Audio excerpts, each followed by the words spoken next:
దేవుడు ఇచ్చిన గొప్ప అవకాశాన్ని బట్టి దేవుని నామానికి మహిమ కలుగును గాక. అందరికీ ప్రైజ్ లార్డ్. గత కాలం అంతా కాచి కాపాడిన దేవునికి మహిమ కలుగును గాక. కాలంలో సమయంలో ఆయన స్వాధీనంలో పరుచుకొని దేవుడిచ్చిన గొప్ప అవకాశాన్ని బట్టి దేవుని నామానికి మహిమ. మన మధ్యలో సుజాత సిస్టర్ గారు ప్రార్థన చేస్తారు. రేణుక సిస్టర్ గారు పాట పాడతారు. ప్రార్థన చేసుకుందాం. Sister praise the sister. Praise the Lord. అందరికీ ప్రైజ్ ద లార్డ్. ప్రభు ఇచ్చినటువంటి యొక్క గొప్ప సాయంత్ర సమయం కొరకై ప్రభుకి వందనాలు చెల్లిస్తూ ఈ ఆన్లైన్ సర్వీస్ లో ప్రభుని ప్రార్థన పూర్వకంగా మొరపెట్టుకుందాం. మహాగణుడా, మహోన్నతుడా, మహిమలో నివసించువాడా, సర్వశక్తిమంతుడవు, అగ్ని జ్వాలల వంటి కన్నులు కలిగిన నా తండ్రి, సమీపించరాని తేజస్సులో నివసించే యేసయ్య, మా సమీపంలోకి మీరు దిగి వచ్చిన దేవుడు నాయన. ప్రభ నా తండ్రి, అల్పులము, అయోగ్యులము, బలహీనులము, నా తండ్రి ఏ యోగ్యత లేని వారం ప్రభ, మమ్మల్ని కనికరించి ప్రేమించి ప్రభ అనుదినము నూతన వాత్సల్యముతో మమ్మల్ని నడిపిస్తున్న దేవుడవు ప్రభ, మమ్మల్ని జ్ఞాపకం చేసుకున్నట్టుగా మేము ఏ పాటి వారం నాయన. నీకు గొప్ప ప్రేమ కొరకై ప్రభ, అనంతమైన ప్రేమ కొరకై మీకు వందనాలు. ఏమిచ్చి కూడా ప్రభ మీ యొక్క రుణము మేము తీర్చుకోలేము తండ్రి. మాకు ఇచ్చిన విమోచన కొరకై, విడుదల కొరకై, రక్షణ కొరకై నీకు వందనాలు చెల్లిస్తున్నాం ప్రభ. నా తండ్రి, స్తుతులకు పాత్రుడవు, సర్వశక్తిమంతుడవు నాయన. నువ్వు సార్వభౌముడవు ప్రభ. ప్రపంచమంతా నీ స్వాధీనంలో ఉన్నది నాయన. ప్రభుత్వాలు, ప్రజలు ప్రభ, తండ్రి రాజులు నీ స్వాధీనంలో ఉన్నారు ప్రభ. నా తండ్రి, నీ యొక్క మాట చేత ప్రభ, నీ యొక్క వాక్కు చేత నడిపిస్తున్నావు తండ్రి ఈ సృష్టిని. నీకు గొప్ప కార్యములను వివరించుటకు మన ఆలుకలు సరిపోవు తండ్రి. గొప్ప దేవుడవు ప్రభ. ఆకాశ మహాకాశంలో ఉంది ఆసీనుడైన నా తండ్రి, నీ పాద సన్నిధిలో మేము సాయంత్రకాల సమయం అందు చేరి ఉన్నాం నాయన. ప్రతి ఒక్క బిడ్డ యొక్క మనస్సును ప్రభ, నా తండ్రి వారి వేదనని ప్రభ, వారి కన్నిటిని మీరు చూస్తున్న దేవుడు. ప్రతి బిడ్డకు కావలసిన ఆహారం మీరు ఈ పూట మాకు దయచేయండి ప్రభ. ప్రతి ఒక్క బిడ్డను విశ్వాసంలో బలపరచండి. నీ యొక్క వాక్యం చేత తండ్రి ప్రభన తండ్రి ప్రతి ఒక్క బిడ్డను దర్శించండి నాయన. ప్రభన తండ్రి ఈ సాయంకాలం సమయమందు మరి ఎంతమంది అయితే రాలేకపోయినారో బిడ్డలను జ్ఞాపకం చేసుకోనండి. వారు తిరిగి దీని రికార్డింగ్స్ తర్వాత వినుటకు ప్రభ మీరు కృప చూపించండి. వారిలో ఆ ఉత్తేజం కలగచేయండి నాయన. ప్రభన తండ్రి నీరసించిపోతున్న విశ్వాసాలను బలపరచు వాడవు, పడిపోయిన వారిని ఉద్ధరించి వాడవు ప్రభ. ప్రతి నేత్రము నిన్ను చూస్తుంది తండ్రి. ప్రతి బిడ్డను ప్రభ మీరు గమనిస్తున్నారు తండ్రి. మా యొక్క ప్రతి పనులలో మాకు చేస్తున్న సహాయం కొరకే నీకు వందనాలు. ఆన్లైన్ లో ప్రభ తండ్రి ఈ రోజు వాక్యం చెప్పిన బిడ్డను నీకు సిలువ చాటును మరుగుపరచుకునండి. మీ యొక్క వాక్యముల ద్వారా మమ్మల్ని హెచ్చరించండి, బలపరచండి, మా విశ్వాసంలో మమ్మల్ని స్థిరపరచండి ప్రభ తండ్రి. ఈ సాయంత్రకాల సమయం మందు సేవకులందరినీ జ్ఞాపకం చేసుకోండి. ఎక్కడెక్కడ సేవ చేస్తున్నారో, ఎంతమంది అయితే బయటికి వెళ్ళి ఉంటున్నారో ప్రతి బిడ్డ యొక్క సేవలో ప్రభావంతో మీరు మహిమ పొందండి. మీ యొక్క ఘన కార్యంలో ప్రజలు చూడాలనైనా ఆత్మల సంపాదనలో తండ్రి సేవకులను మీరు బలపరచండి. ఆ పరిశుద్ధాత్మ చేత అభిషేకించండి. ఈ రాత్రికాల సమయం మందు సమస్త ఘనత, మహిమ, ప్రభావాలు మీకు చెల్లిస్తూ యేసయ్య శక్తి కలిగిన నామంలో అడిగి ప్రార్థించి వేడుకుంటున్నాం తండ్రి. Amen. Praise the Lord sister. Thank you sister. Praise Lord అందరికి. మన మధ్యలో రేణుక సిస్టర్ గారు పాట పాడతారు. Sister praise Lord sister. Praise Lord sister. Praise Lord. Hello brother పాడండి. సిస్టర్ బయట పోయింది సిస్టర్ బయట పోయింది. మీరు పాడతారా బ్రదర్? వేరే వాళ్ళకి ఇవ్వాలా? వేరే praise brother. Praise Lord brother. Sister praise Lord. Brother మీరు పాట పాడండి బ్రదర్. సరే సిస్టర్. సిస్టర్ వినబడుతుంది బ్రదర్. సిస్టర్ నా వాయిస్ వినిపిస్తుందా? వినబడుతుంది బ్రదర్. ఓకే సార్, పాట పాడదాం. గాఢాంధకారములో నీ నడచిన వేళలలో, గాఢాంధకారములో నడచిన వేళలలో కంటి పాపవలె నన్ను కొలు కాపాడును, కంటి పాపవలె నన్ను కొలు కాపాడును. ప్రభువైన జీవితమంతా పాడుదాం, ప్రభువైన యేసులకు జీవితమంతా పాడుదాం. చెడియను బెదరను నా యేసు నాతోనుండగా, చెడియను బెదరను నా యేసు నాతోనుండగా. మరణపు లోయలలో నే నడచిన వేళలలో, మరణపు లోయలలో నే నడచిన వేళలలో నీ దోడు కరుణాయు నీ దండము ఆదరించును నీ దోడు కరుణాయు నీ దండము ఆదరించును నా కొలుచున్నది శుద్ధాత్మతో నిండెను నా గిన్నె కొలుచున్నది శుద్ధాత్మతో నిండెను జడియను బెదరను నా యేసు నాకుండగా జడియను బెదరను నా యేసు నాతోనుండగా అలలాచు కొట్టబడిన నా నావలు నేనుండగా అలలాతో కొట్టబడిన నా నావలు నేనుండగా ప్రభు యేసు కృప నన్ను విడువాక కాపాడును ప్రభు యేసు కృప నన్ను విడువాక కాపాడును అభయాన్ని ఆదరించి చేర్చును అభయాన్ని ఆదరించి చేర్చును జడియను బెదరను నా యేసు నాతోనుండగా జడియను బెదరను నా యేసు నాతోనుండగా పర్వతాలు తొలగినను మేటలు తతరిల్లినను పర్వతాలు తొలగినను మేటలు తతరిల్లినను నీ కృపణను విడువాడు నీ నిబంధన తొలగాదు నీ కృపణను విడువాడు నీ నిబంధన తొలగాదు నీ నీతి సమాధానములే నన్ను నడవ చేయును నీ నీతి సమాధానములే నన్ను నడవ చేయును ఎడియను బెదరను నా యేసు నాతోనుండగా ఎడియను బెదరను నా యేసు నాతోనుండగా గాఢాంధకారములో నే నడచిన వేళలను గాఢాంధకారములో నే నడచిన వేళలను హల్లెలూయా. Thank you sister. Praise Lord. Thank you brother. Praise Lord అందరికి. జాసు అనే చిన్న బిడ్డ కోసం అబ్బాయికి డాక్టర్లు ఒకసారి ఒక మాట చెప్పి తల్లిదండ్రులను చాలా భయపెట్టిస్తున్నారంట. అయితే బిడ్డ కోసం నిన్న చేసినాం కదా, ఇవాళ రేపు చేద్దాము 2 రోజులు. ఇవాళ మళ్ళీ తల్లిదండ్రుల సంతకాలు తీసుకోవడం, అబ్బాయికి మేము గ్యారంటీ చెప్పలేమని ఎమర్జెన్సీ వార్డులో అబ్బాయిని జాయిన్ చేశారంట. అబ్బాయి కోసం మనం ప్రేయర్ చేద్దాం. దేవుడు ఆ బిడ్డను ముట్టి స్వస్థపరచాలి. లంగ్స్ లో ఉన్న ఇన్ఫెక్షన్ నీరు వేసిన ఆమెలో మొత్తం తొలగించబడాలా. ఆ బిడ్డకు మంచి ఆరోగ్యం ఉండాలా. బిడ్డ కోసం ప్రార్థన. శాంతమ్మ సిస్టర్ గారు ప్రార్థన చేస్తారు, తర్వాత స్వప్న సిస్టర్ గారు ప్రార్థన చేయండి. జాసు అనే చిన్న బిడ్డ కోసం. అందరికి ప్రైజ్ లార్డ్.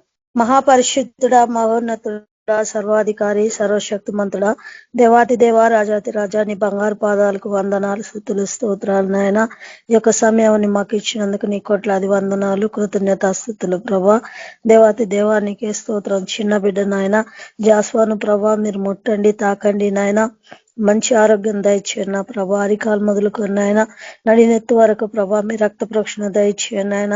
ఆ చిన్న బాబుకు లంగ్స్ లో ఉన్న ఇన్ఫెక్షన్ తొలగించండి యేసయ్యా. నువ్వు తండ్రి స్వస్థపరిచే దేవుడు నాయన, నీకే వందనాలు తండ్రి. ఆశ్చర్య అద్భుత కార్యాలు జరిగించండి. డాక్టర్ల కన్నా పరమ డాక్టరు, పరమ వైద్యుడు తండ్రి. నీకు అసాధ్యం అంటే ఏది లేదు నా ప్రభా. నీకే స్తోత్రాలు నాయన. ఆ చిన్న బాబును ప్రభా మీ గాయపడ్డ హస్తంతో ముట్టండి, స్వస్థపరచండి. మీ గాయాల ద్వారా స్వస్థత కలుగుతుంది ప్రభా. అయ్యా తండ్రి ఇప్పుడే తండ్రి మీరు ఆ బిడ్డకు మంచి స్వస్థతను దయచేయమని ప్రార్థిస్తున్నా తండ్రి. ప్రతి ఒక్క అవయవాలను కూడా ముట్టి స్వస్థపరచండి. భయం కలవరం తెస్తున్న సైతాన్ దురాత్మలన్నీ పాతాల బంధించండి తండ్రి. దేవా మీరే గొప్ప కార్యం జరిగించండి ఆ బిడ్డ పట్ల ప్రభా. మీరు స్వస్థతను దయచేయమని ప్రార్థిస్తున్నా తండ్రి. దేవానికే వందనాలు. వాళ్ళ తల్లిదండ్రులను కూడా ప్రభా మంచి ఆరోగ్యం దయచేయండి, వాళ్ళని కూడా బలపరచండి నాయన. యేసు ప్రభా నీకే వందనాలు తండ్రి, నీ అందు విశ్వాసం ఉంచే కృప దయచేయమని ప్రార్థిస్తున్నాను తండ్రి. యేసయ్యా నీకే వందనాలు. బాబు వాడుతున్న మెడిసిన్ లో కూడా ప్రభా మంచి తండ్రి మీగా రక్త ప్రోక్షణ దయచేయండి ఆయన. డాక్టర్లకు కూడా తండ్రి మంచి జ్ఞానం దయచేయండి. బాబు చుట్టూ నీ అగ్ని కంచి వేయండి ప్రభా, నీ దేవదూతలు కాపుదలు దయచేయండి. యేసు ప్రభా నీకే స్తోత్రాలు నాయన. నీ వాక్యం పంపి నాయన బిడ్డకు మంచి స్వస్థతను మీరు దయచేయమని ప్రార్థిస్తున్నాను తండ్రి. సంపూర్ణ ఆరోగ్యం దయచేసి నాయన నీ సాక్షి బిడ్డగా నిలబెట్టుకోమని మీ ఘనమైన హస్తానికి అప్పచెప్పుకుంటూ యేసయ్య పరిశుద్ధ నామమున ప్రార్థించి వేడుకుంటున్నాను తండ్రి. ఆమేన్. Thank you sister. Praise Lord. Thank you sister. Praise Lord sister. అందరికీ ప్రైజ్ లార్డ్. స్వప్న సిస్టర్ గారు మీరు కూడా చేయండి సిస్టర్. సిస్టర్ బాబు పేరు చెప్పండి. జాషువా. లంగ్స్ లో నీరు, ఇన్ఫెక్షన్, ఓకే జ్వరము. స్తోత్రం ప్రభా, సిస్టర్ పరిశుద్ధుడా తండ్రి, దేవానికి స్తోత్రం చెల్లిస్తున్నాము తండ్రి. పరిశుద్ధాత్మ ప్రభానికి కృతజ్ఞతాస్తుతులు ప్రభా తండ్రి. అయ్యా దేవా జాసు బ్రదర్ గురించి ఒక బాబు గురించి మీ సన్నిధిలో ప్రభా ప్రార్థిస్తున్నాము దేవా. ప్రభా బాబుని తాకిని నేను ముట్టండి, స్వస్థపరచండి ప్రభా. అయ్యా యొక్క లంగ్స్ లో ఉన్న ప్రతి నీరుని తీసేయండి ప్రభా తండ్రి. అయ్యా యొక్క న్యూమోనియాని గద్దించండి ప్రభా. పరిశుద్ధ ప్రభా తండ్రి ఆ బాబుని స్వస్థపరచండి దేవా తండ్రి. ప్రభా తండ్రి యొక్క బాబు యొక్క తల్లిదండ్రులకు కూడా ధైర్యం వేయండి ప్రభా తండ్రి. అయ్యా నా దేవానికి స్తోత్రం తండ్రి ప్రభా. వారికి ఓదార్పుని వెండి తల్లి ప్రభా నీకు వందనాలు దేవా. అయ్యా అక్కడ వాడుతున్న ప్రతి మెడిసిన్స్ లో కూడా ప్రభా తండ్రి నీ రక్త పరీక్షను దయచండి ప్రభా. అయ్యా తండ్రి బాబునైనా బాబు బయటికి రావాలని సాక్షిగా ఉండాలని తండ్రి ఆ కుటుంబం అంతా దేవా. దర్శించండి ప్రభా, నువ్వు గొప్ప వైద్యుడు తండ్రి ప్రభా. అయ్యా నీవు తప్ప ఎవరు స్వస్థపరిచారు తండ్రి దేవా. అయ్యా స్వస్థపరిచిన బాబుని తండ్రి నీకు స్తోత్రం చెల్లిస్తున్నాము తండ్రి.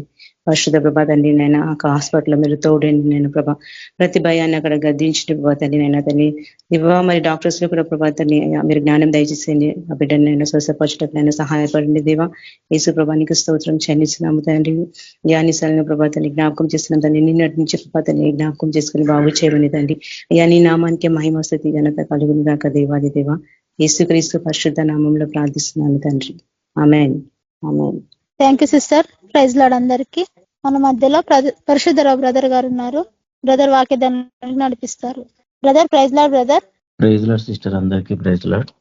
మన ప్రభువును రక్షకుడైన యేసుక్రీస్తు వారి ప్రశస్తమైన నామంలో అందరికీ వందనాలు, శుభములు తెలియజేస్తున్నాను. ప్రార్థన చేసుకొని దేవుని వాక్యాన్ని మనం ధ్యానించుకుంటాము. పరిశుద్ధుడైన తండ్రి, ప్రేమ కనికరము కృప కలిగిన మా దేవ, కృపాశక్తి సంపూర్ణుడ, ఆశ్చర్యకరుడ, అద్భుతకరుడ, ఆలోచనకర్త, రాజులకు రాజు అయిన ప్రభా నీకు వందనాలు, స్తోత్రాలు, కృతజ్ఞతలు చెల్లిస్తూ ఉన్నాం తండ్రి. ఇంతవరకు నీ కృపలో కాచి కాపాడుతూ వచ్చినందుకు వందనాలు. మమ్మల్ని ఇంతవరకు సజీవంగా ఉంచినందుకు వందనాలు. ఈ రాత్రికాల సమయంలో మీ సన్నిధిలో ఈ రీతిగా చేరురావడానికి చూపిన కృపక నీకు వందనాలు, స్తోత్రాలు చెల్లిస్తూ ఉన్నాం. ఇంతవరకు తండ్రి పాటల ద్వారా ఆయన మహిమ పొందుతూ వచ్చారు, ఈ ఆరాధనలో సహాయపడుతూ వచ్చారు. ఆయన మా ప్రార్థనలను ఆలకించినారని సంపూర్ణంగా నమ్ముతున్నాం. ఆయన తండ్రి జాషువా బిడ్డను బట్టి నీ సన్నిధిలో మొరపెడుతున్నాం. బిడ్డను జ్ఞాపకం చేసుకోండి. ఆయన లంగ్స్ లో నా ప్రభావ యేసుక్రీస్తు నామంలో సంపూర్ణ స్వస్థత కలుగును గాక. యేసుక్రీస్తు నామంలో తండ్రి ఇన్ఫెక్షన్ అంతా తొలగిపోను గాక. బిడ్డకు తండ్రి దీర్ఘాయుష దయచేయండి. నా ప్రభావ డాక్టర్లకు మంచి జ్ఞానం దయచేయండి. వాడుతున్న మందుల్లో మీరు రక్త పరీక్షను దయచేయండి. నా బిడ్డ క్షేమంగా ఇంటికి రావాలా ప్రభావ, నేను అర్థంగా పెరగాల ప్రభావ తండ్రి. నీ గొప్ప సేవ చేయాల తండ్రి. నీరే సహాయపడమని ప్రార్థన చేస్తున్నాను, కనికరించమని ప్రార్థన చేస్తున్నాను. అవసరతలన్నీ తీర్చి ఇదిగా నా తండ్రి నాయన ప్రార్థనలన్నీ మీ సన్నిధిలో చేర్చుకున్నారు. ఖచ్చితంగా జవాబిచ్చే దేవుడు తండ్రి వందనాలు చెల్లిస్తున్నాం. సమయంలో వాక్యంలోకి వెళ్తుంటుండగా ప్రభావ సహాయపడండి, దయ చూపించండి. నీ వాక్యమే మా తప్పు, మా పాదములకు దీపం తండ్రి. నువ్వు ప్రభావ సహాయపడము, మాతో మాట్లాడము అయ్యా. మా విశ్వాస యాత్రలు మేము రీతిగా ముందుకు సాగాలి తెలియజేయము తండ్రి. సమయంలో నీ పక్షంగా నిలబడుతున్నాను, జ్ఞాపకం చేసుకోరండి. మీ సెలవు చాట్లు మరుగుపరచండి, మీ ఆత్మతో నింపండి. నా నోటిని మీ బోరుగా వాడుకోండి.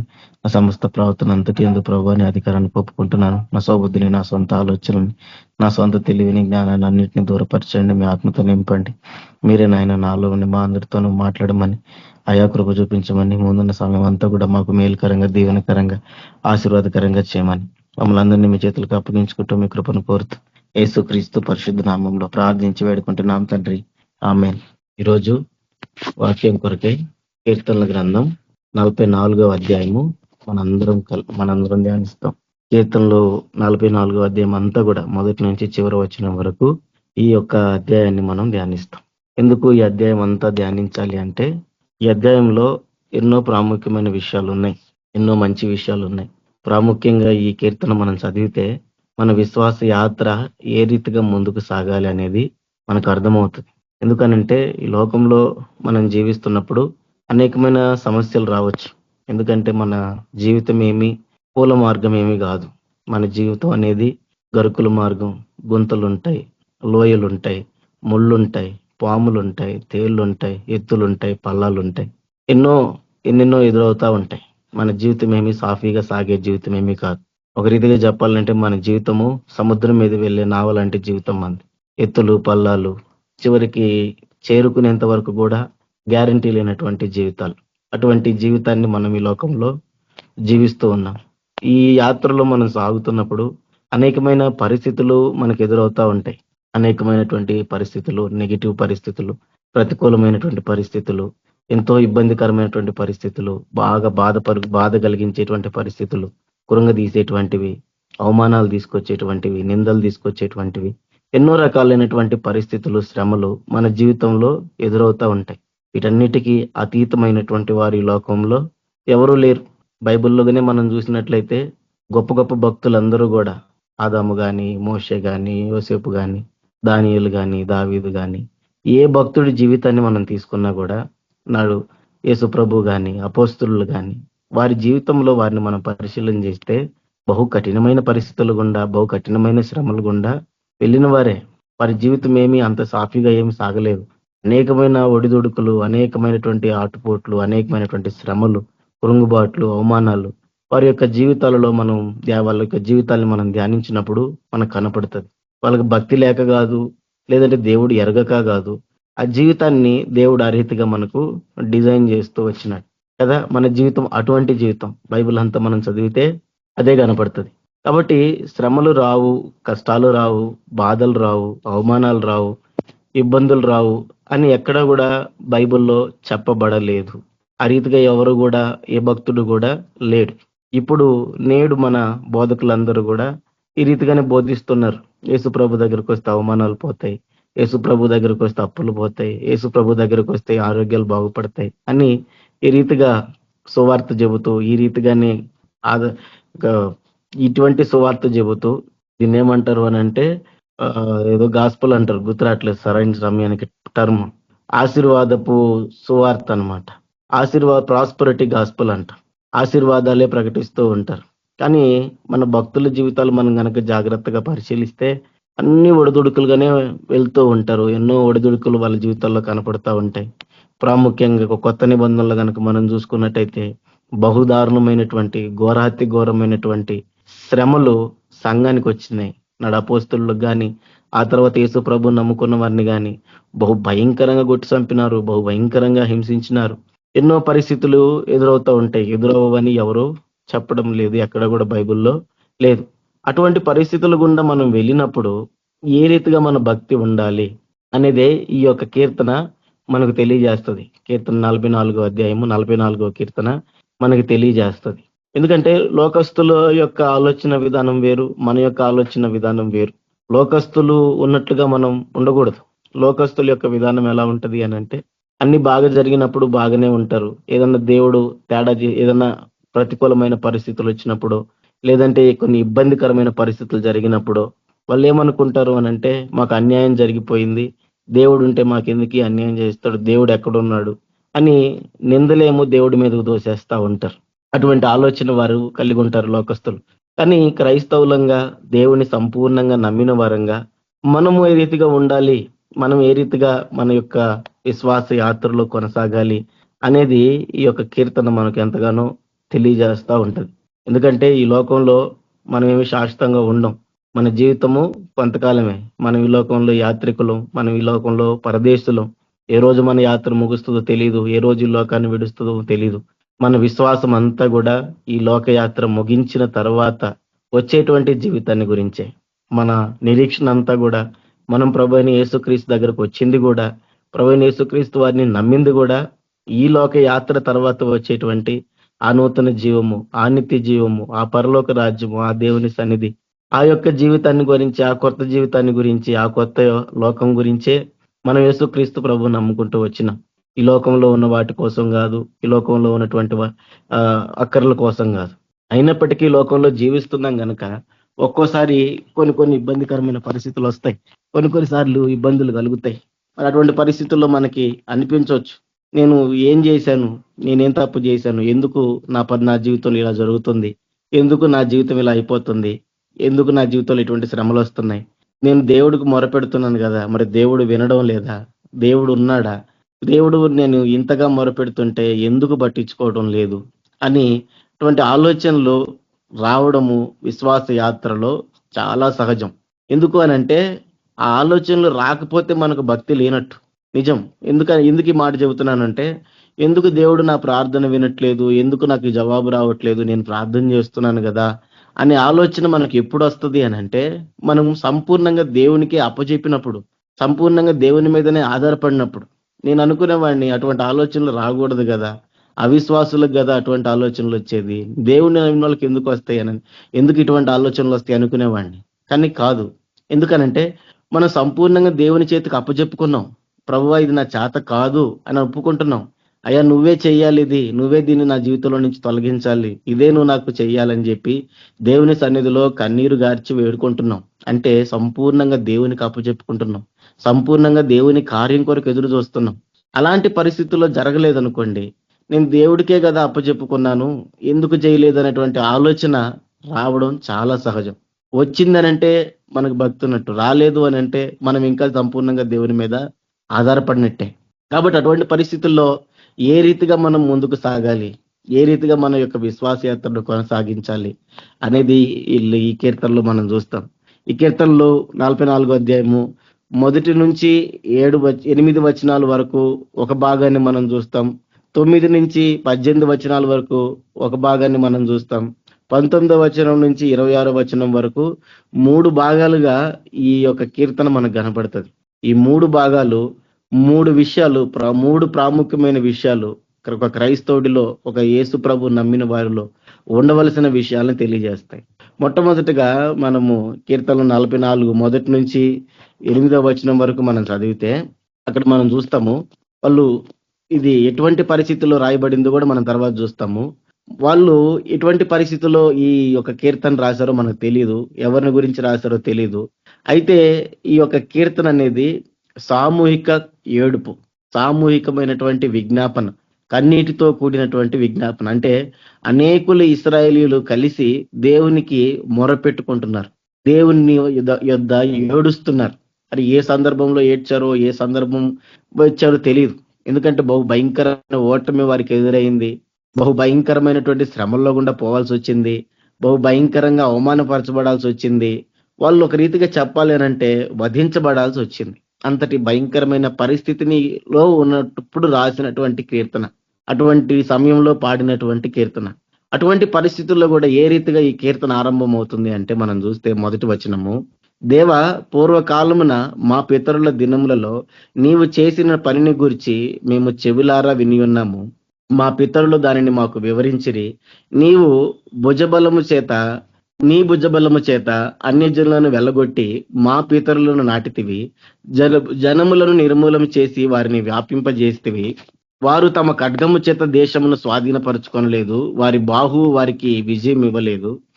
నీవు వారిని కటాక్షించితివి గనుక నీ దక్షిణ హస్తమే, నీ బాహువే, నీ ముఖ కాంతియే వారికి విజయం కలుగజేసెను.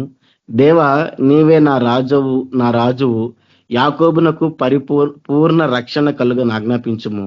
నీ వలన మా విరోధులను అణిచివేయుదుము, నీ నామము వలనే మా మీదకు లేచు వారిని మేము తొక్కివేయుదుము. నేను నా వింటిని నమ్ముకొనను, నా కత్తియు నన్ను రక్షింపజాలదు. మా శత్రువుల చేతిలో నుండి మమ్మను రక్షించువాడవు నీవే, మమ్మను ద్వేషించు వారిని సిగ్గుపరచువాడవు నీవే. దినమెల్లా మేము దేవుని యందు అతిశయపడుచున్నాము, నీ నామమును బట్టి మేము నిత్యము కృతజ్ఞతాస్తుతులు చెల్లించుచున్నాము. ఇక్కడ వారు మొదలు పెట్టడం దేవునికి ప్రార్థన చేస్తూ వారి యొక్క పితరులు వాళ్ళకి వివరించిన దాన్ని దేవుని దగ్గర మొట్టమొదట మొరపెడుతున్నారు. ఏమని? నీవు నీ భుజబలము చేత అన్ని జనులను వెళ్ళగొట్టి మా పితరులను నాటితివి, జనములను నిర్మూలము చేసి వారిని వ్యాపింపజేస్తేవి. అంటే వాళ్ళ పితరులు వారికి దేవుడి యొక్క కార్యాలను గురించి చెబుతూ వచ్చారు. అంతకుముందు చరిత్ర, దేవుడు ఏ రీతిగా ఇశ్రాయేల్ ప్రజల్ని ఐగుప్తుల నుంచి తీసుకొని వచ్చాడో, అదే రీతిగా కనాను దేశంలో వారిని నాటాడో వారిని తీసుకొచ్చి వాళ్ళకి స్వాస్థ్యాన్ని ఇచ్చాడో, పాలు తేనెలు ప్రవహించేటువంటి స్వాస్థ్యాన్ని, అదంతా వారు వినిపించినప్పుడు, వారి పితరులు వారికి వినిపించినప్పుడు వాళ్ళకి అర్థమైంది ఏంది అనంటే, ఇది మా పితరులు కష్టపడి సంపాదించింది కాదు, మా పితరుల యొక్క బలము కాదు, మా పితరుల యొక్క శక్తి కాదు, ఇది కేవలం దేవుని కార్యం. అదే చెబుతున్నారు, నీవు నీ భుజబలము చేత అన్యజనులను వెళ్ళగొట్టి మా పితరులను నాటితివి, జనములను నిర్మూలన చేసి వారిని వ్యాపింపజేస్తివి. ఎవరన్నా వచ్చి మనకి వాళ్ళ గురించి చెబుతా ఉన్నారనుకోండి, గొప్పోళ్ళు ఎవరన్నా చాలా పెద్ద పెద్దోళ్ళు, గొప్పోళ్ళు, బాగా సంపాదించిన వాళ్ళు, బాగా ఉన్నత స్థితికి ఎదిగిన వాళ్ళు వచ్చి, బాగా ఎదిగిన వాళ్ళు వచ్చి మనకు చెప్పారనుకోండి, మనకి వాళ్ళ యొక్క చరిత్ర చెబుతూ వచ్చారనుకోండి, వాళ్ళు పడ్డ కష్టాలు అవన్నీ చెబుతూ వచ్చారనుకోండి, మనం ఏమంటాం, అయ్యో ఎంత కష్టపడ్డావో, ఎంత ప్రయాసపడ్డావో, అందుకే ఈ స్థాయికి వచ్చావు నువ్వు, ఆయన్ని చూసి నేర్చుకోండి, ఆయన ఎంత కష్టపడ్డాడో, ఎంత ప్రయాసపడ్డాడో అని మనము మనుషుల్ని హెచ్చిస్తాం, మనుషుల్ని గనపరుస్తాం, మనుషుల యొక్క కష్టాజితం అనుకుంటాం. అయితే ఇక్కడ ఇశ్రాయేల్ ప్రజలు వారి పితరులు చెప్పిన దాన్ని బట్టి వాళ్ళు ఏం అర్థం చేసుకున్నారు అంటే, మా పితరులు బాగా యుద్ధం చేశారు, మా పితరులు బాగా తెలివి కల్లోళ్ళు, మా పితరులు బలవంతులు అని అనుకోలేదు. వాళ్ళు ఏమనుకున్నారు, నీ భుజబలము చేత అన్యజనులను వెళ్ళగొట్టి మా పితరులను నాటినావు, మా పితరులు ఈ స్థలంలోకి వచ్చి నాటబడినారు అంటే దానికి కారణం నీ భుజబలము. అంటే వాళ్ళ పితరుల యొక్క గొప్పతనం వారికి కనపడలేదు, దేవుని యొక్క గొప్పతనం కనపడింది, దేవుని యొక్క మహాశక్తి కనపడింది. అందుకే చెప్పారు, జనములను నిర్మూలన చేసి వారిని వ్యాపింపజేశావు, నువ్వు నాటావు, నువ్వే వ్యాపింపజేశావు. తర్వాత ఏం చెప్తున్నారు, వారు తమ ఖడ్గము చేత దేశమును స్వాధీనపరచుకొనలేదు, వారి బాహు వారికి జయమివ్వలేదు, నీవు వారిని కటాక్షించితివి గనుక నీ దక్షిణ హస్తమే, నీ బాహువే, నీ ముఖ కాంతియే వారికి విజయము కలుగు చేసెను. వారి ఖడ్గము వారికి దేశము వారి ఖడ్గం చేత వాళ్ళు ద్వేషాన్ని స్వాధీనపరచుకోలేదు. వాళ్ళ యొక్క ఆయుధాలు, వాళ్ళ యొక్క శక్తి, వాళ్ళ యొక్క బలము, వాళ్ళ యొక్క శరీరాలు వాళ్ళకి జయాన్ని ఇవ్వలేదు. నువ్వు కటాక్షించావు కాబట్టే, నీ దక్షిణ హస్తం వారికి తోడుగా ఉంది కాబట్టే, నీ బాహువే, నీ ముఖ కాంతియే వారికి విజయం కలుగజేసింది. అంతేగాని వారిలో ఏ గొప్పతనము లేదు, మా పితరుల్లో ఏ గొప్పతనము లేదు అని చెబుతున్నారు. తర్వాత ఏం చెబుతున్నారు, దేవా నీవే రాజవు, యాకోబునకు పూర్ణ రక్షణ కలుగని ఆజ్ఞాపించుము, నీ వలన మా విరోధులను అణిచివేయదము, నీ నామం వల్లనే మా మీదకి లేచి వారిని మేము తొక్కివేయదము. నేను నా వింటిని నమ్ముకొనను, నా కత్తియు నన్ను రక్షింపజాలదు. మా శత్రువుల చేతిలో నుండి మమ్మను రక్షించువాడవు నీవే, మమ్మను ద్వేషించు వారిని సిగ్గుపరచువాడవు నీవే. ఏమని ప్రార్థన చేస్తున్నారు, నీ వలన మా విరోధులు మేము అణిచివేస్తాం, నీ నామం వల్లనే మా మీదకి లేచి వారిని మేము తొక్కేస్తాం. మేము మా వింటిని నమ్ముకోము, మా కత్తులను మమ్మల్ని రక్షించవు, మా శత్రువుల చేతిలో నుంచి రక్షించేది నీవే, మమ్మల్ని ద్వేషించు వారిని సిగ్గుపరిచేది నీవే. దేవుని పట్ల వారికి ఉన్నటువంటి విశ్వాసాన్ని వాళ్ళు ఇక్కడ చూపిస్తున్నారు, దేవుని పట్ల వారి నమ్మకాన్ని చూపిస్తున్నారు. వారు తమ మీద ఆధారపడలేదు. చివరికి ఏం చెప్పారు 8వ వచనంలో, దినమెల్లా మేము దేవుని యందు అతిశయపడుచున్నాము. దినమెల్లా దేవుని యందు అతిశయపడుతున్నారు. ఎందుకు అని అంటే, మా దేవుడు ఇంత శక్తి కలిగిన దేవుడు, మా దేవుడు ఇంత గొప్ప దేవుడు, అన్ని జనుల్ని వెళ్ళగొట్టిన దేవుడు. అన్ని జనులు అంటే మా మామూలు అన్ని జనులు కాదు, బహు భయంకరమైనటువంటి వారు, అందరినీ అణిచివేసిన దేవుడు. కాబట్టి ఆ దేవుణ్ణి బట్టి అతిశయపడుతున్నారు. తర్వాత నీ నామమును బట్టి మేము నిత్యము కృతజ్ఞతాస్తుతులు చెల్లించుచున్నాము. ఇది మొదటి భాగం. అంటే వారు ఉంది కష్టతరమైన బహుభయంకరమైనటువంటి శ్రమలో. అయితే మొట్టమొదటిగా వారు దేవునికి ప్రార్థన చేస్తూ, లేదంటే దేవునికి మొరపెట్టుకుంటూ, లేదంటే మొదటగా ఏం చేస్తున్నారు అనంటే, దేవుడు చేసిన కార్యాలను జ్ఞాపకం చేసుకుంటున్నారు, దేవుడు చేసిన మేలుల్ని జ్ఞాపకం చేసుకుంటున్నారు, దేవుని యొక్క శక్తిని జ్ఞాపకం చేసుకుంటున్నారు. వారి మీద వారు ఆధారపడలేదు, దేవుడు చేసిన మేలులన్నిటినీ జ్ఞాపకం చేసుకొని చివరికి ఏం చెప్పారు, దేవుని బట్టి అతిశయపడుతూ దేవునికి కృతజ్ఞతాస్తుతులు చెల్లిస్తూ ఉన్నారు. ఏ పరిస్థితుల్లో? శ్రమల్లో.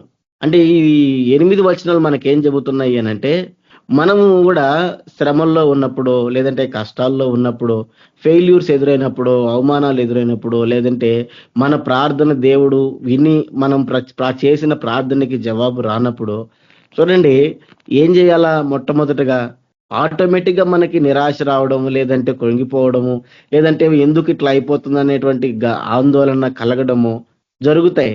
అటువంటి పరిస్థితుల్లో ఏం చేయమంటున్నాడు? మొట్టమొదటిగా వాళ్ళు ఏం చేశారు? కృతజ్ఞతాస్తుతులు చెల్లించారు.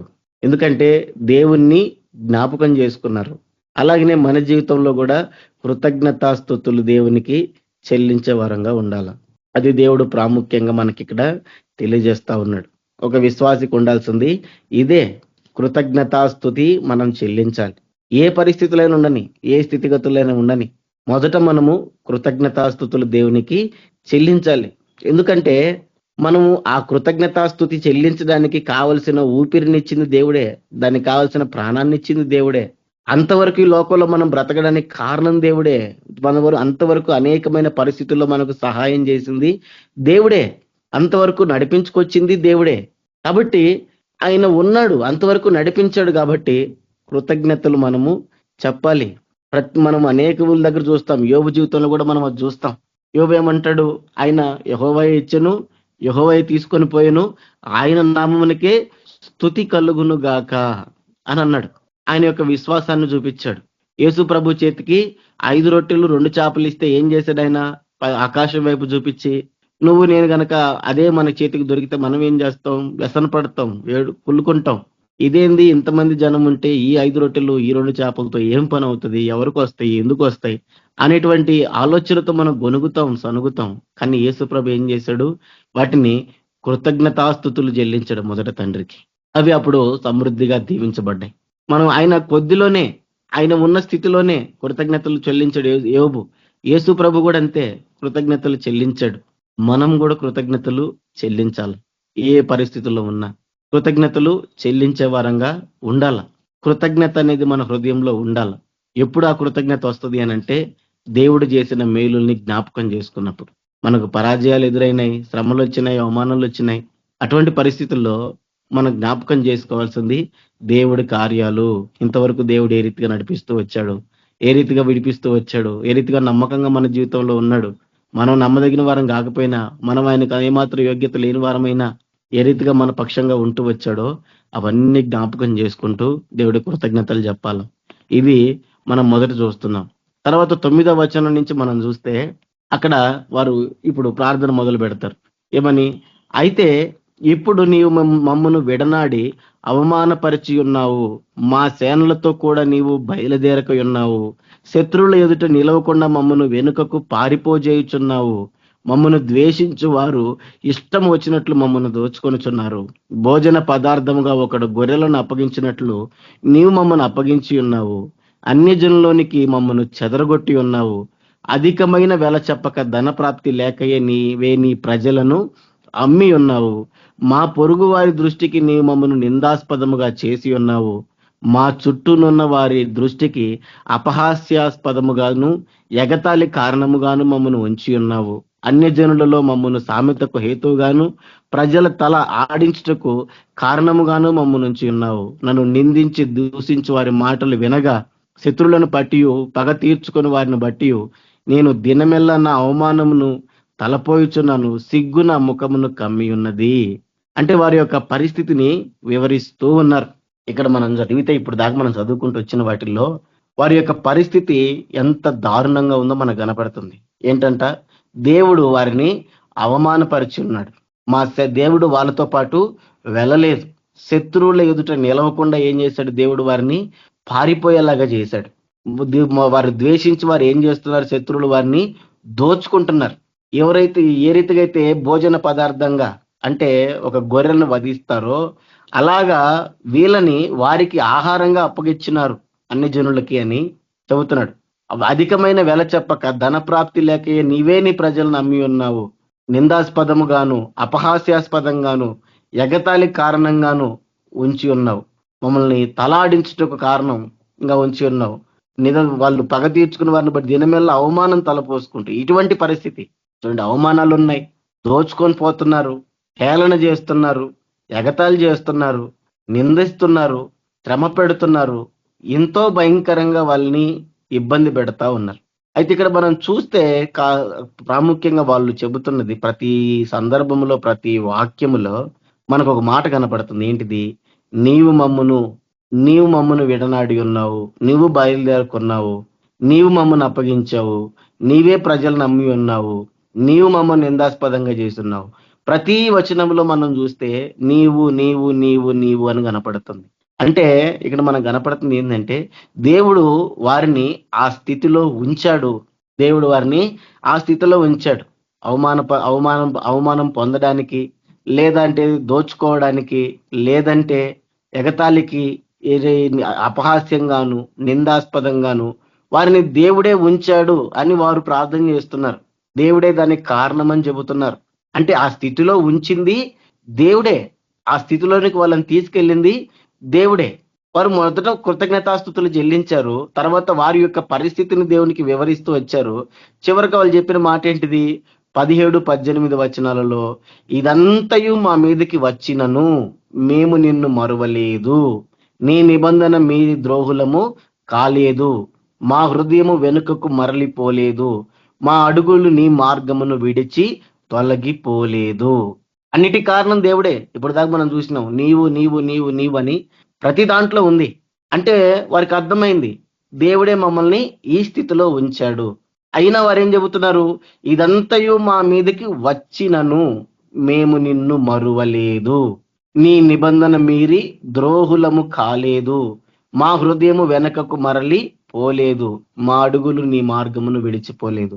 నువ్వు ఏమి చేసినా సరే, ఎటువంటి పరిస్థితుల్లో చేసినా సరే, మేము మాత్రం నిన్ను మర్చిపోయింది లేదు, వెనుకకు తిరిగింది లేదు, తొలగిపోయింది లేదు, ద్రోహులమయ్యేది లేదు, నిన్ను విడిచి వేరే వాళ్ళ దగ్గరికి పోయింది లేదు.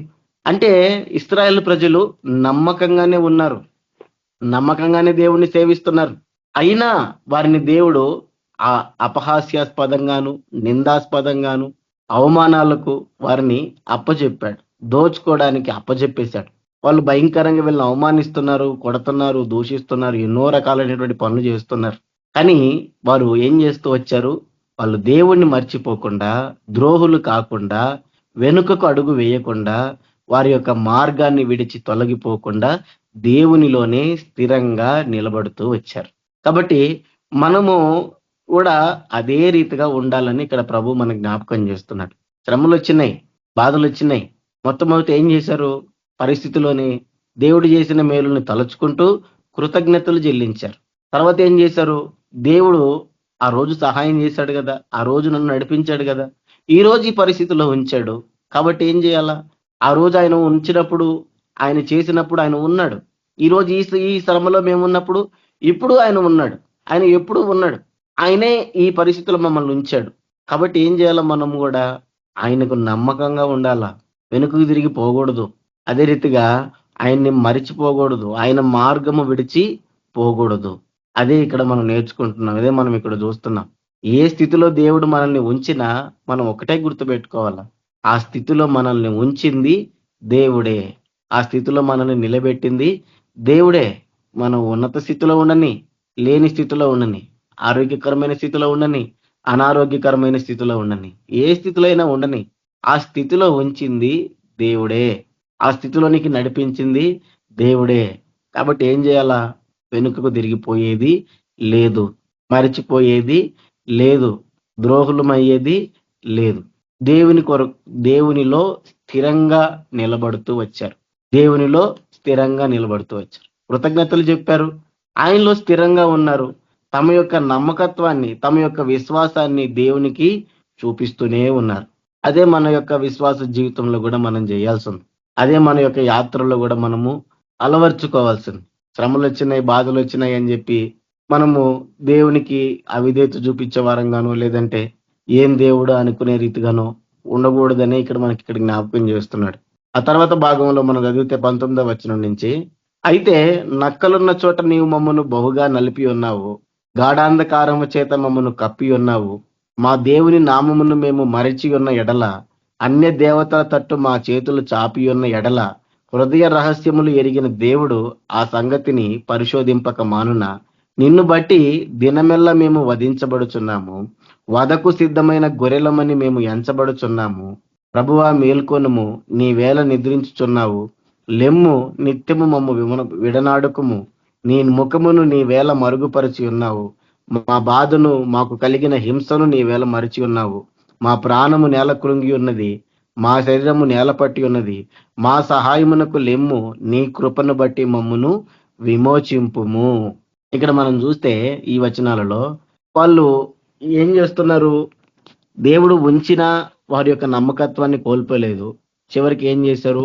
వారు మొరపెడుతూనే ఉన్నారు, దేవునికి మొరపెడుతూనే ఉన్నారు. విసుక్కోకుండా దేవునికి మొరపెడుతున్నారు, విసుక్కోకుండా దేవుణ్ణి అడుగుతున్నారు.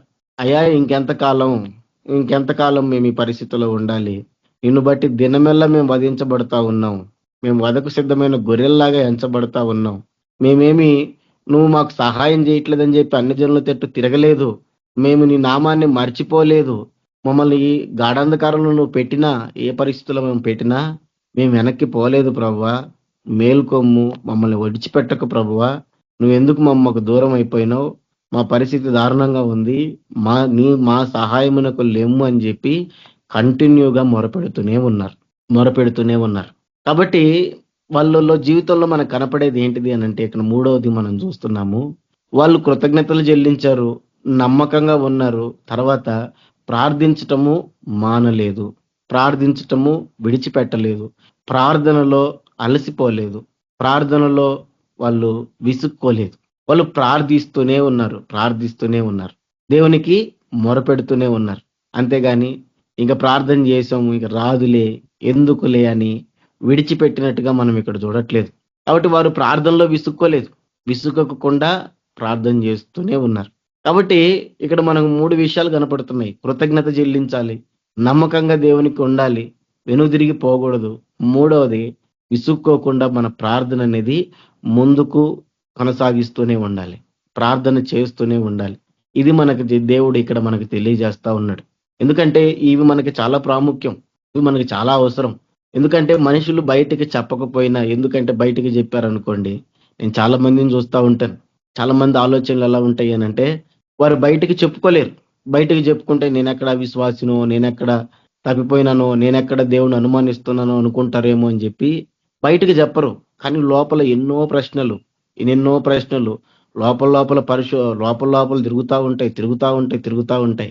బయటికి చెప్తే వీళ్ళు ఎలా తీసుకుంటారో, బయటికి చెప్తే వీళ్ళు అర్థం చేసుకుంటారో లేదో, బయటికి చెప్తే వీళ్ళు ఏమైనా అనుకుంటారేమో, అనుమానిస్తున్నాను అనుకుంటారేమో, అవిశ్వాసం చూపిస్తుంది అనుకుంటారేమో, పడిపోయింది అనుకుంటారేమో అనేటువంటి ఇటువంటి ఆలోచనలు చాలా మందికి ఉంటాయి. కానీ లోపల మాత్రం బాధ ఉంటది, లోపల మాత్రం దుఃఖం ఉంటది, లోపల మాత్రం కృంగిపోతానే ఉంటారు. సమాధానం దొరకదు, చెప్పేవాళ్ళు ఉండరు, దేవుడు ఎట్లా అని అటువంటి పరిస్థితుల్లో ఉంటారు. అయితే మనం గమనించాల్సింది ఏంటిది అని అంటే, అటువంటి పరిస్థితి గుండా పోతుంది మనం మాత్రమే కాదు, అటువంటి పరిస్థితులు గుండా వెళ్తుంది మనం మాత్రమే కాదు, అటువంటి పరిస్థితులు గుండా పోయిన వాళ్ళు బైబిల్లో చాలా మంది ఉన్నారు. అటువంటి పరిస్థితుల్లో గుండా పోయిన వాళ్ళు ఈ కీర్తనలో మనమే చూస్తా ఉన్నాం. వాళ్ళు ఇంకా దారుణం, మనకి ఇంకా చిన్న శ్రమలే, చిన్న బాధలే, చిన్న ఇబ్బందులే. వాళ్ళకైతే ఇంకా భయంకరమైన శ్రమలు. వాళ్ళు దోచుకోబడుతున్నారు, అవమానపరచబడుతున్నారు, దూషించబడుతున్నారు, వెక్కిరింతల పాలు అవుతున్నారు, నిందలు మోస్తున్నారు. ఇంత భయంకరమైనటువంటి పరిస్థితి అయినా నమ్మకంగా ఉన్నారు, ప్రార్థన చేస్తూ ఉన్నారు, దేవుని వైపే చూస్తూ ఉన్నారు, దేవుణ్ణే సహాయం కోరుతున్నారు. ఎందుకంటే అంతకుమించి చేయగలిగింది ఏమీ లేదు. ఒక నిజమైన విశ్వాసి చేసే పని ఏంటిదంటే, ఇంకా అంతకుమించి ఏం చేయలేరు. ఎవరైనా కానీ అంతకుమించి ఏం చేయలేరు. ఎవరి దగ్గరికి వెళ్ళగలం? దేవుడే కదా సమస్తానికి మూలం. స్వస్థపరచువాడు ఆయన, ఆయన ధనవంతులుగా చేయవాడు ఆయన, పేదవారిగా చేయవాడు ఆయన, కృంగజేయవాడు ఆయన, లేవనెత్తువాడు ఆయన. ఆయన ఇష్టం. ఆయన కృంగదీసేవాడు ఆయననే, లేవనెత్తువాడు ఆయననే వాక్యం ఉంది. ఆయన ఐశ్వర్యాన్ని కలుగు చేసేవాడు ఆయననే, దారిద్ర్యాన్ని కలుగు చేసేవాడు ఆయననే. ఆయన గాయపరచువాడు ఆయననే, గాయాన్ని కట్టువాడు ఆయననే, అన్నీ ఆయననే. ఇప్పుడు గాయపరుస్తున్నది ఆయన అయినప్పుడు మరి ఆయన్ని కాదని ఇంకెక్కడికి పోతే, ఆయన్ని కాదని మనల్ని గాయాలను స్వస్థపరిచేది ఎవరు? మళ్ళీ ఆయన ఆజ్ఞిస్తేనే కదా స్వస్థత వచ్చేది. అదే రీతిగా మనము బాధపడుతూ ఉన్నాం, దానికి కారణం కూడా ఆయననే. మరి ఆయనను కాదని వేరే వాళ్ళ దగ్గరికి వెళ్ళి, లేదంటే వేరే చేసి, ఇంకోటి చేసి, ఆ ప్రయత్నం చేసి, ఈ ప్రయత్నం చేసి, ఏదేదో చేసి మనం ఏం చేయగలం? సమాధానం ఆయన దగ్గర నుంచి రానప్పుడు మనం ఎన్ని చేస్తే ఏం ఉపయోగం లేదు. కాబట్టి వారు ఆ సత్యాన్ని గ్రహించి, ఈయన తప్ప ఇంకో దేవుడు లేడు కదా, సమస్తము జరిగించేవాడు, సమస్తాన్ని నిర్మించినవాడు, సమస్తాన్ని జరిగించేవాడు, సమస్తాన్ని నిర్వహించేవాడు ఈయనే కదా. మరి ఈయనే అయినప్పుడు ఇంక వేరే ఆడకపోతాం, ఇంకెక్కడికి వెళ్ళగలం అని దేవునికే మొరపెట్టుకుంటూ ఉన్నారు. తమ యొక్క నమ్మకత్వాన్ని విడిచిపెట్టకుండా, తమ యొక్క విశ్వాసాన్ని విడిచిపెట్టకుండా ఏం చేస్తూ వచ్చారు? కృతజ్ఞతలు చెబుతూ, నమ్మకంగా ఉంటూ, దేవునికే మొరపెట్టుకుంటూ తమ యొక్క జీవితాన్ని నిరీక్షణతో కొనసాగిస్తూ ఉన్నారు. కాబట్టి మనం కూడా అదే చేయవలసిన వారంగా ఉన్నాం. శ్రమలు ఉన్నాయి, సమాధానం దొరకట్లేదు. ఇక్కడ కూడా వాళ్ళ పరిస్థితి అదే. వాళ్ళకి సమాధానం దొరకట్లేదు, వాళ్ళకి జవాబు రావట్లేదు. అంత మాత్రం అని చెప్పేసి వాళ్ళు విడిచిపెట్టలేదు, ఎదుర్కొంటున్నారు. దేవుడు ఏ స్థితిలో ఉంచాడో ఆ స్థితిని ఫేస్ చేస్తున్నారు, ముందుకెళ్తున్నారు, నమ్మకంగా ఉంటున్నారు, ప్రార్థన చేస్తున్నారు. ఒక నిరీక్షణతో దేవుడు ఏదో ఒక రోజు విడుదల ఇస్తాడు, ఏదో ఒక రోజు దేవుడు బాగు చేస్తాడు, ఏదో ఒక రోజు దేవుడి విశ్వాసంతో ముందుకు సాగుతున్నారు. వాళ్ళేమి వెనకడుగు వేస్తుంది లేదు, బాధపడుతుంది లేదు, దుఃఖపడుతుంది లేదు, ముందుకు వెళ్తానే ఉన్నారు. కాబట్టి మనం కూడా మన విశ్వాస యాత్రలో అదే రీతిగా పోవాల. శ్రమలు వచ్చినా ఏవచ్చినా అవన్నీ మన మంచికే, అవన్నీ మనకు మేలు చేసేటివే. ఎన్నో విషయాలు మనకు తెలియజేస్తాయి. మనకు అన్ని బాగున్నప్పుడు ఏం అర్థం కాదు, నిజంగా చెబుతున్నాను. అన్ని బాగున్నప్పుడు మనకి ఏం అర్థం కాదు. అన్ని బాగున్నప్పుడు మనకి అంతా మనం పర్ఫెక్ట్ అనుకుంటాం, అంతా మనకు అన్ని తెలుసు అనుకుంటాం, అన్ని మాకు బాగొచ్చు అనుకుంటాం. కానీ ఎప్పుడైతే మన జీవితంలో ఫెయిల్యూర్స్ ఎదురవుతూ ఉంటాయో, అపజయాలు ఎదురవుతూ ఉంటాయో, అనేకమైనటువంటి ప్రశ్నలు మైండ్లోకి వస్తాయి, అనేకమైన లోపాలు కనపడతాయి. అన్ని కరెక్ట్గా ఉన్నాయి అనుకోండి, నేను గెలుస్తున్నాను కదా, నాలో ఏం లోపం ఉంది, నాలో ఏం బలహీనత ఉంది, నాలో ఏముంది, నేను పర్ఫెక్ట్ అనుకుంటా ముందుకెళ్తాం. కానీ కాదు, మనలో బలహీనతలు మనకు తెలియాలంటే అప్పుడప్పుడు దెబ్బలు పడాలా, అప్పుడప్పుడు కొన్ని పరిస్థితులు ఎదురు కావాలా. అలాంటప్పుడే మనకు అర్థమవుతుంది మనలో ఏం లోపం ఉంది, మనలో ఏం జరుగుతుంది, మనం ఎక్కడ తప్పటడుగులు వేస్తున్నాం, మనం ఎక్కడ ఏం చేశామనేది పరిశీలించుకోవడానికి మనకు ఒక గొప్ప అవకాశం అన్నమాట. కాబట్టి అది మనకి ఎన్నో నేర్పిస్తుంది, ఎన్నో విషయాలు చూపిస్తుంది, ఎన్నెన్నో తప్పులు మనలో ఉన్న వాటిని బయటకు తీసుకొని వస్తుంది. అందుకే రోమిలికి రాసిన పత్రికలో పౌలు భక్తుడు అంటాడు, రోమిలికి రాసిన పత్రిక 5వ అధ్యాయం 3-4 వచనాలలో, అంతేకాదు శ్రమ ఓర్పును, ఓర్పు పరీక్షను, పరీక్ష నిరీక్షణను కలుగజేయనని ఎరిగి శ్రమల యందును అతిశయపడుదుము అంటాడు. ఏమంటున్నాడు ఆయన? అంతేకాదు శ్రమ ఓర్పును పుట్టిస్తుంది, ఓర్పు పరీక్షను, పరీక్ష నిరీక్షణను చూడండి కలుగు చేస్తుంది. ఇది ఒక ప్రాసెస్. మనలోకి నిరీక్షణ రావాలి అనంటే ఇటన్నిటి గుండా పోవాలి. ఎందుకంటే క్రైస్తవ జీవితం ఒక విశ్వాసం మీద ఆధారపడి లేదు. అబ్రహాము కేవలం విశ్వాసం కలిగిన వాడైతే ఆయన అంత గొప్పవాడు అయ్యేవాడు కాదు. విశ్వాసాన్ని నిలబెట్టేది ఇంకొకటి ఉంది, అదే నిరీక్షణ. ఆ నిరీక్షణ లేకపోతే విశ్వాసం ఎక్కువసేపు నిలబడదు. విశ్వాసాన్ని నిలబెట్టేది, విశ్వాసాన్ని సపోర్ట్ చేసేది ఏదైనా ఉంది అనంటే అది నిరీక్షణ, ఎదురు చూడడం. నిరీక్షణ లేని విశ్వాసం ఎంతోసేపు నిలబడదు.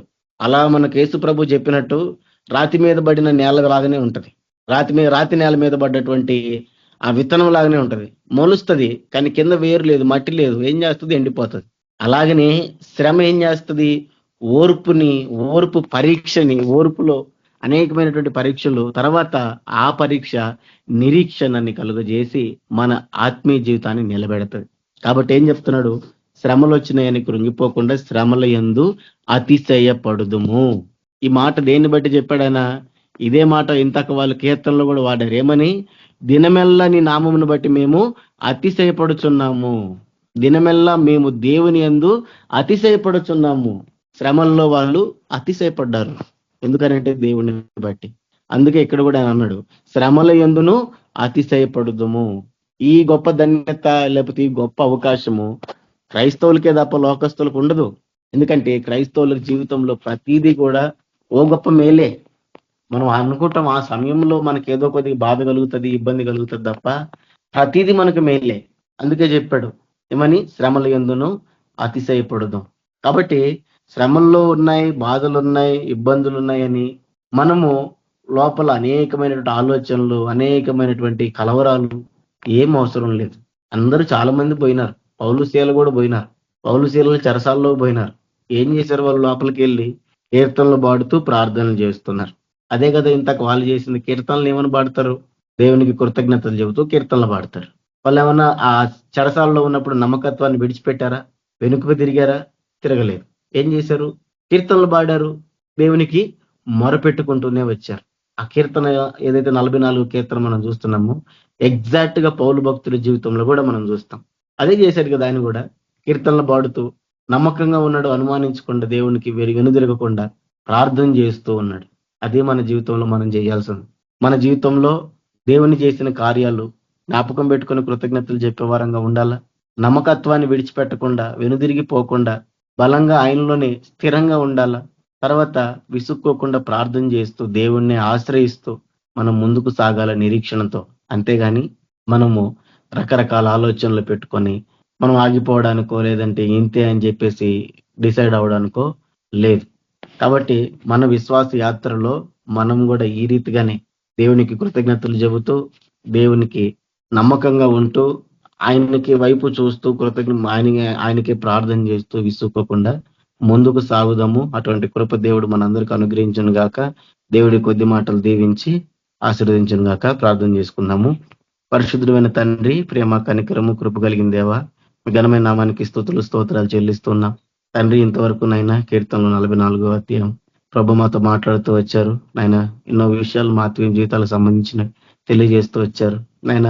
ఎటువంటి పరిస్థితుల్లో మీరు మమ్మల్ని ఉంచినప్పటికీ నీకు కృతజ్ఞతలు స్తుతులు చెల్లించే వారంగా నైనా, వెనుదిరిగిపోకుండా నమ్మకంగా స్థిరంగా నీ యందు నిలబడే వారంగా అయ్యా, విసుక్కోకుండా నీ వైపు చూస్తూ ప్రార్థించే వారంగా ఉండాలని మీరు మాకు తెలియజేస్తూ వచ్చినారు ప్రభువా. ఆ రీతిగానే ఉండడానికి నైనా సహాయపడండి అయ్యా. మా యొక్క విశ్వాసాన్ని ప్రభావ మేము చివరి వరకు తుదుమట్టుకు నైనా గట్టిగా చేపట్టుకొని నైనా మా విశ్వాసాన్ని కాపాడుకోవడానికి అయా నీలోనే స్థిరంగా కొనసాగడానికి సహాయం చేయండి. ప్రతి దాంట్లోనూ తండ్రి మిమ్మల్ని మహింపరచడానికి కృప చూపించండి, దయ చూపించమని ప్రార్థిస్తున్నాను తండ్రి. నైనా గాయాలు కట్టువాడు నీవే, గాయం చేయవాడు నీవే. ఆయన ఏ పరిస్థితుల్లో మీరు ఉంచినా నమ్మకంగా నేను సేవించడానికి మాకు సహాయపడమని ఇంతవరకు తండ్రి మీరు చూపిన కృపను బట్టి వందనాలు స్తోత్రాలు చెల్లిస్తూ విత్తబడిన వాక్యాన్ని మీరు నీరు కట్టి ఫలింప చేయమని మమ్మల్ని అందరినీ మీ చేతులకు అప్పగించుకుంటూ ప్రతి ఒక్కరిని ఆయన మీరు జాయిన్ అయిన ప్రతి ఒక్కరిని దీవించమని ఆశీర్వదించమని మీరే తోడై ఉండమని తండ్రి వందనాలు స్తోత్రాలు చెల్లిస్తూ యేసుక్రీస్తు పరిశుద్ధ నామంలో ప్రార్థించి వేడుకుంటున్నాం తండ్రి. ఆమేన్, ఆమేన్. ప్రైజ్ లార్డ్ సిస్టర్, అందరికీ ప్రైజ్ లార్డ్. బ్రదర్ ఆశీర్వాదం ఇవ్వండి బ్రదర్. మన ప్రభు అయిన యేసుక్రీస్తు యొక్క కృప, కనికరము, ప్రేమ, సమాధానం, నడిపింపు చేరొచ్చిన మనందరికీ, లోకంలోని సకల పరిశుద్ధులకి సదాకాలం తోడైండి నడిపించును గాక. ఆమేన్, ఆమేన్. అందరికీ ప్రైజ్ లార్డ్. ఆమేన్. అందరికీ praise Lord. Praise the Lord. అందరికీ ప్రైజ్ లార్డ్. ప్రైజ్ లార్డ్ అందరికీ. క్రైస్తలాడు అందరికీ.